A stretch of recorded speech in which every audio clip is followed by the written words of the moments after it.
Y'all, we are starting broccoli, cauliflower, cabbage, and Brussels sprouts.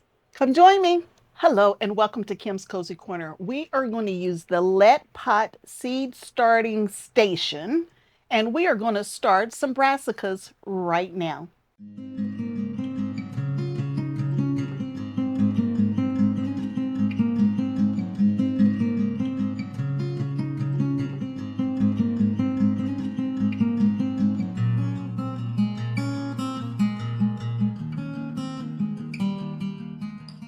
Hello everyone and welcome back. It is super early in the season and we are trying to get some of our seeds started.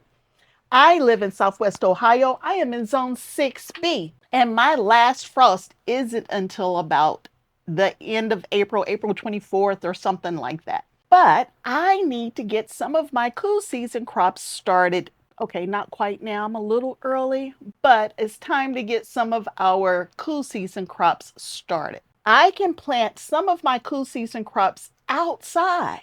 Like I can direct sow as well as transplant outside as far out as 5 weeks from my last frost. So 5 weeks before that, I can be outside. And y'all, I have a Vago Garden metal raised bed that has a greenhouse cover. So I'm hoping that's going to get me outside almost a month earlier. So let's think about what I just said here. So everybody's going to be different. Depends on you, your zone, your last frost date, your weather patterns, and all of that good stuff.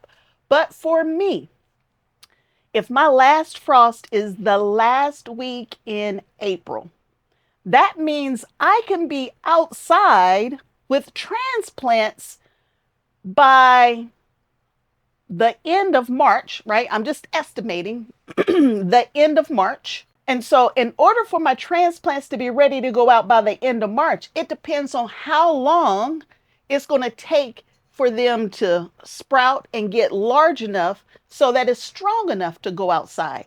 And I have, according to my seed starting journal here with the reference table that I've included in this journal. This is my journal. I got it set up for me. I'm still adding to it, but this is what I go to figure out when I need to start stuff. But there are some cool season crops that's going to take them about 10 weeks to be strong enough to go outside. So that's the end of March that they can go out. So the end of February, the end of January, that's 8 weeks. That's 8 weeks. I just said 10 weeks, 10 to 12 on some of these. So we are early January. So if I was mid-January, I would say we're right on the money, but we're not mid-January yet. Today is January 9th. So we're almost midway. So close enough. That's the way I'm going to think about it. So we are going to start some of those cool season crops that need about 10 weeks to get big and strong and healthy to go out in the garden. And yes, I'm a few weeks early, but if some of the plants get really large, I can put them in that Vago Garden raised bed with the greenhouse cover, and we can use those to see, can we start even earlier? We're going to push some limits this year. We are using the Letpot seed starting station. This has 40 pockets in it. It has a heater on a warming mat underneath. I don't need the warming mat because my grow room here that I'm in stays extremely warm. So I won't be using the heating element here. But maybe you're growing in a cool area. You might need to turn on the heat mat to get it to the temperature you need. I'm not using that. I'm going to use this station for the light. I'm going to use it for the light to germinate all of these little pockets, and then we will up pot into something larger. The one thing about this, that these are really, really small seed starting cells. So I can't leave the seeds in there for the whole life of its indoor growing. I'm going to have to up pot it into something else. The other thing that I like about this is that, and yes, y'all, I know I'm not big on domes, but I'm getting there. It has a humidity dome that I'm going to be able to put on top of it just like this, and I won't have to water it as much. With my travel schedule, and having other people managing the maintenance, the watering, and all that kind of stuff for everything for me with my business travel schedule, I need to make it as easy for them as possible. And I feel like this is going to help. I found that the humidity dome, y'all, it maybe it's just me, but it gave it kind of a greenhouse environment. And so things kind of germinated faster. At least I felt like they germinated faster. But anyway, so this is the unit that we're going to start some of these cool season crops in. So let me push this to the side and let's talk about what cool season crops we're getting ready to put in here. Now, I've already done my cool season video. Hopefully you saw that. That talks about all the different varieties and everything that I'm growing. But if you didn't, no worries, because we will talk about each of these just a little bit right now. The seeds that we're going to start right now are the ones that need 10 to 12 weeks prior to going out. And we're going to go ahead and put it in our garden plan, which is a page farther back in the book. In here, we're going to start cabbage. I said I was going to start it on the 10th, and today's the 9th, y'all, so I am right on the money. So we're going to do it today. So I'm going to put today's date in. We're doing cabbage today. We're going to do broccoli, and I will tell you the varieties here in just a minute. We're going to do cauliflower today. We're going to do Brussels sprouts, I think. We are doing Brussels sprouts today. So cauliflower, cabbage, broccoli, and Brussels sprouts. I think that's it for today. But let me tell you the different varieties. I've already told you it's going to take about 10 weeks to have them big enough to go outside. But again, it all depends on your growing setup, situation, temperatures, moisture, all of that kind of good stuff. Some of my seed packs said start them 6 to 8 weeks before it's time to take them outside or before the last frost or something like that. I always start 10 weeks roughly before I'm ready for them to go outside. And I need them ready to go outside the end of March. Roughly. It all depends on the weather, right? All of these are cool season crops. They can stand a light frost. And actually, they taste better once they've had a light frost. So we definitely want to get them out there, get them established so they can at least experience some of that frost before the end of the season. All right, so let's talk about the different varieties that we're going to grow. We will start with broccoli because broccoli is what I have on top. For the broccoli, the seeds all came from Gurney's. And so Gurney's does not put pictures, but I have pictures just for you. So here are the pictures of, and I initially said 2, but y'all, you know, I went online and I found a 3rd variety that we're going to grow. But we are going to grow the premium crop. We're also going to, premium crop is 55 days to maturity. And then we're also going to do the blue ribbon, which is 52 days to maturity. And those are my favorite 2 types of broccoli.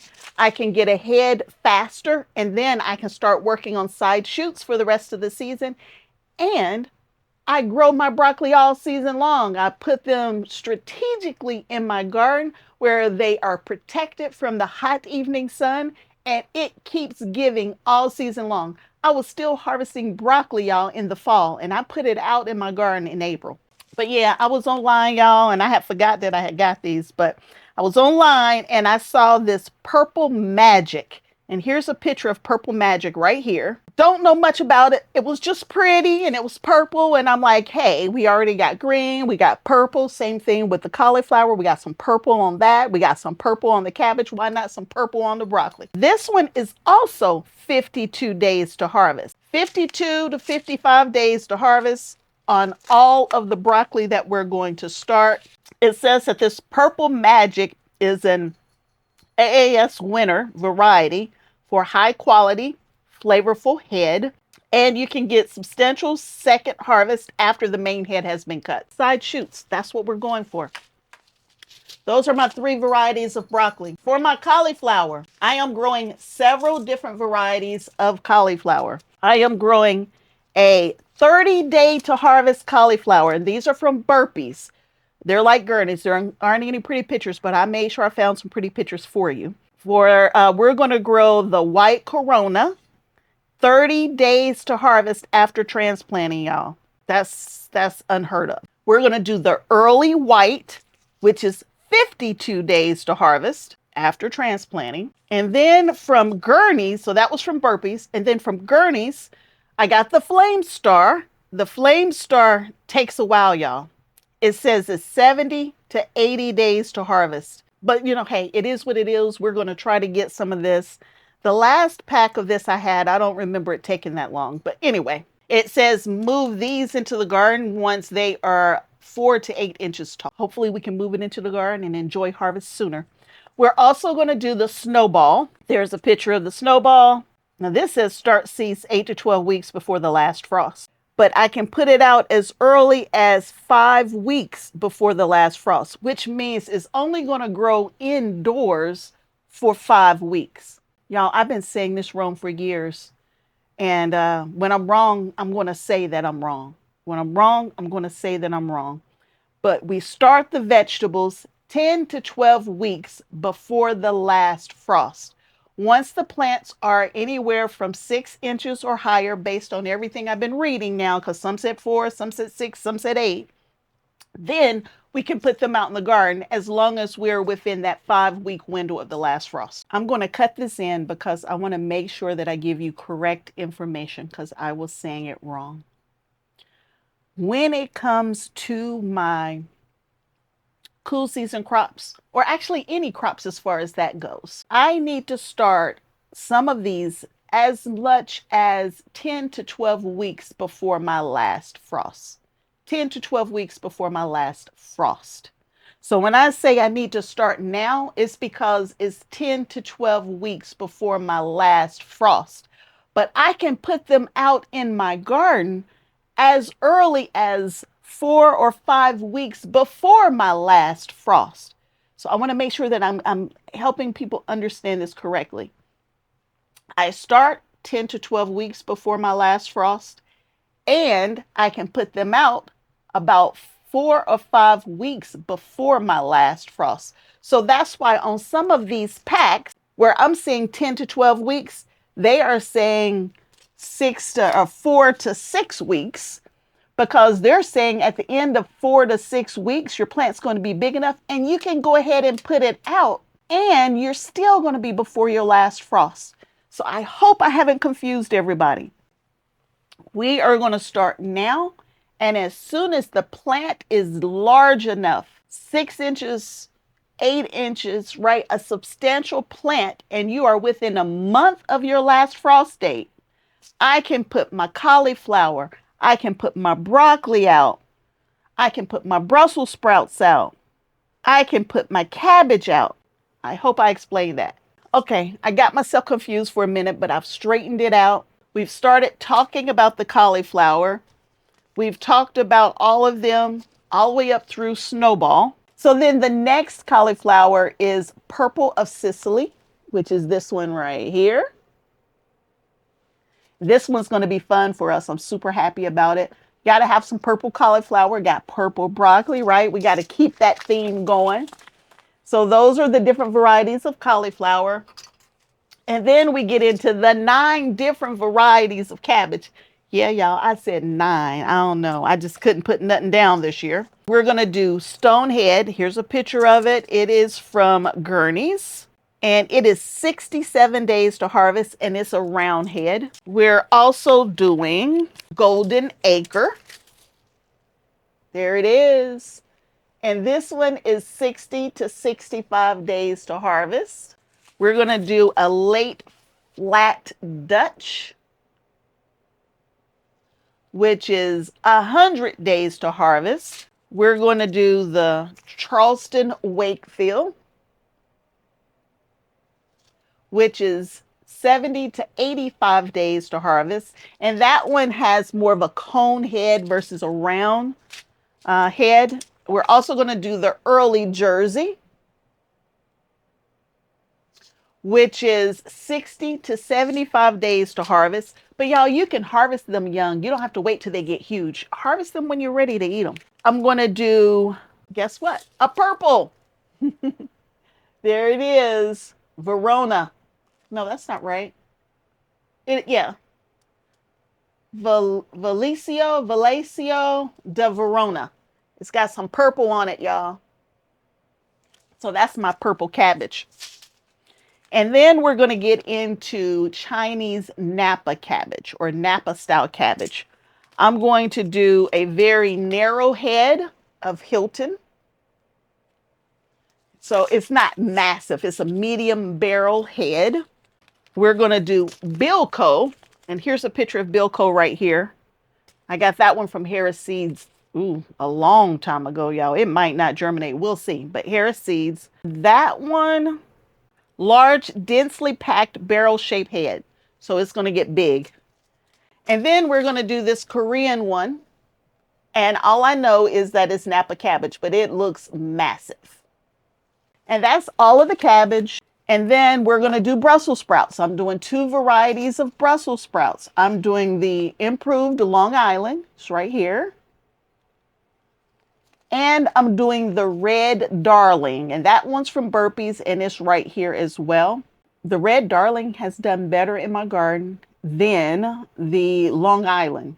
So I'm going to try to plant a few more Long Island so I can get a few more of those. But this year I only had 3 plants and I harvested off of them less than a week ago. And we're in January. That's what we're going to start. That's the broccoli, the cauliflower, and the cabbage that we are going to start right now as far as how deep we need to plant them and all of that. Oh, by the way, I'm going to plant them very dense, multiple seeds per cavity. This is in its last home. I'm going to take it from here and up pot it into another seed starting area once they germinate, and I know they germinate, and we're not wasting a whole bunch of water and light because it's all in this one spot right here. For some of the varieties, which are my favorite, like the broccoli, I need to grow at least 20 plants of broccoli, and I need to grow enough for my plant sale that I'm going to have here in the spring. I put a few extra cells for those, and I put an extra cell for the early Jersey because that's my favorite with the cone-shaped head. Very delicious. And I'm growing so many other types of cabbage, 1 cell is more than enough. So we are going to plant these very dense. I'm not putting 1 or 2 seeds. We're not going to cut them away. We're going to keep every seed that comes up, and we will up pot it into a different container. As far as how deep we need to plant, look at your seed pack. Your seed pack will tell you what you need to do. Brussels sprouts is the first one I picked up here. For the Brussels sprouts, it says 1/4 inch deep. I only have 1 cell for this one. 10 is probably more than the cell can handle. And that's if all of the seeds even germinate. And they probably won't. Red Darling is right here. Let me turn this around. Red Darling is right here. Uh-oh. I think I did drop some of my seeds. Oh, there they are. Look at this, y'all. I'm trying to hold on to every little seed I got. I probably shouldn't have put more than 5 in there. But hey, it is what it is. I only got 1 cell for it. 1/4 inch deep is what it says.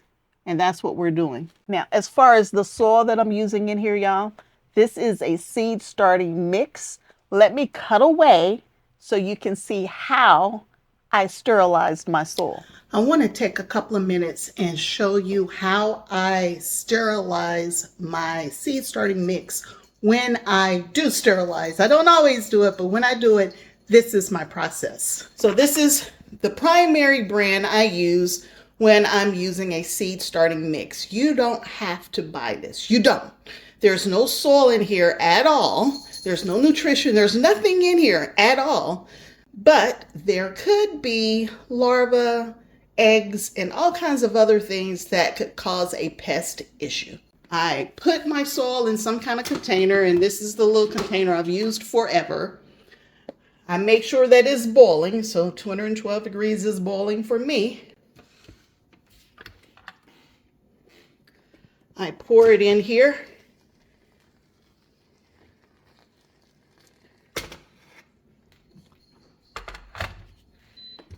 And I give it a good mix. So this is going to take me a minute. So I'm going to keep working on this till I get it completely saturated. And then I'll show you how it looks. So this is mixed pretty good. You can see it's a dark brown. You see that steam coming off, right? Because we were boiling. If you see, it's kind of it'll kind of stick together a little bit. It's too hot for me to even put my hands in it, but it's completely mixed together. If there was anything living in there, y'all, it's not going to live very long when I got something that hot on it. You don't have to do this. To each their own. You can choose to do it or not do it, but if I'm buying a seed starting mix, I don't want to be overrun with fungus gnats and other things in my home. So I always do this when I have a seed starting mix.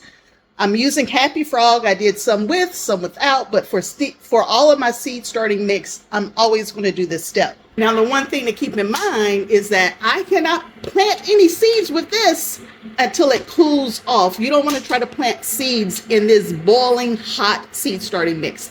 It needs to cool first.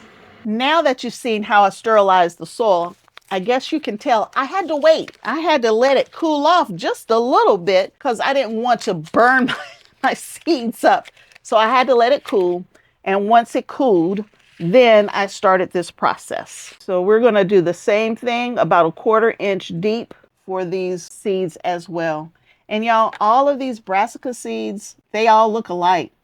So make sure you label, because when you get to your garden, you need to know what you're trying to grow. Once I put the seeds in, I like to kind of pat it down just a little bit. And I'm going to follow this process for all 3 of these types of vegetables that I'm growing. And I'm just going to keep going along here, knocking these out. For the broccoli, it's probably 1/4 inch deep as well. Yep, it is 1/4 inch. You don't have to buy seeds every year. The only thing is that they can't sell them. They have to talk about what year it's packaged for, but you can use seeds for many, many years beyond the date on your seed pack.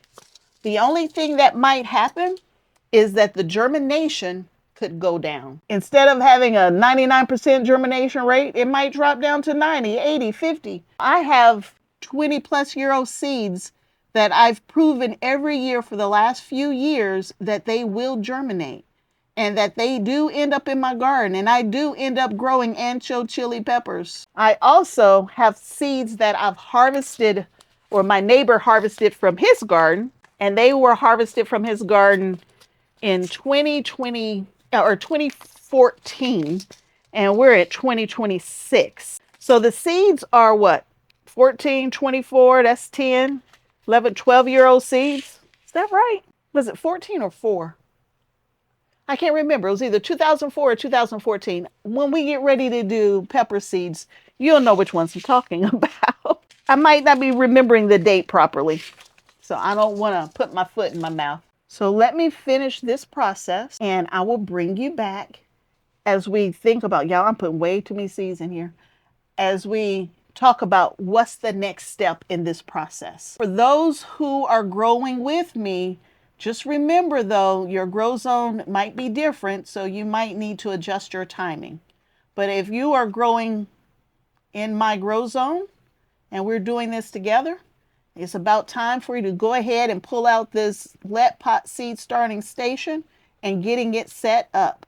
Now we're going to use this station more than once. We're going to use it definitely more than once. This might be where we start our seeds, but then we will need to up pot them into other cells, and then we'll start another batch. I intentionally didn't put any on the outside here or any on the outside on either one of the sides or on this end here. When I pull this light down, those are the areas that don't get as much light as the center and the back row. And since I didn't need all the cells, those are the ones I skipped on purpose. So let me get these seeds going and I will bring you back. All right, y'all, I just put the last seed in. Let me share what I did. So in those very first couple I did, y'all, put like 10 seeds in each cell. I know better than that. Don't do that, y'all. Don't do that. That's too many. They're going to be competing for the water and everything else, and it's going to make it hard for those first plants to come up. You get your first true leaves and that kind of stuff. So I backed off to 5.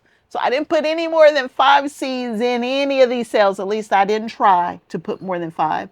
And then each and every one of these, I planted about 1/4 of an inch deep. And then I gave it a light pat. Now, y'all, this is just round 1.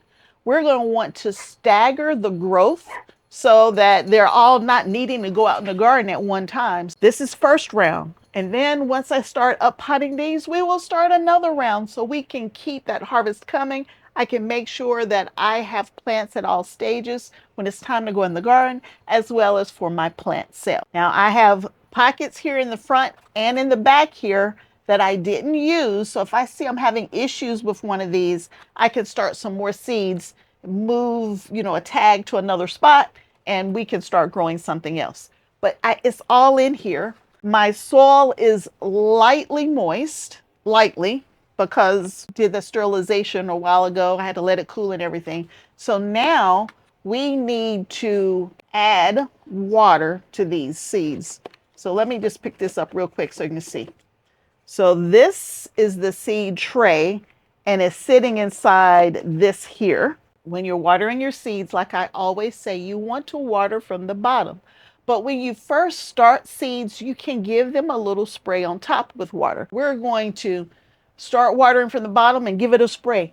That's what we're going to do now. Y'all, I think I'm going to lift this up, do it kind of like that, and get this water in here. About 1/4 of the way up the tray, because you don't want too much water. A little bit more. You don't want your seedlings just sitting in water, if you know what I mean. And by me not having anything in these front pockets, y'all, I could have done just like this in this empty pocket, just like that. And it would have helped water everything from the bottom without it watering on top of some of these cells. Now, I don't know why that one didn't go through. The hole must be clogged up. Oh, it was.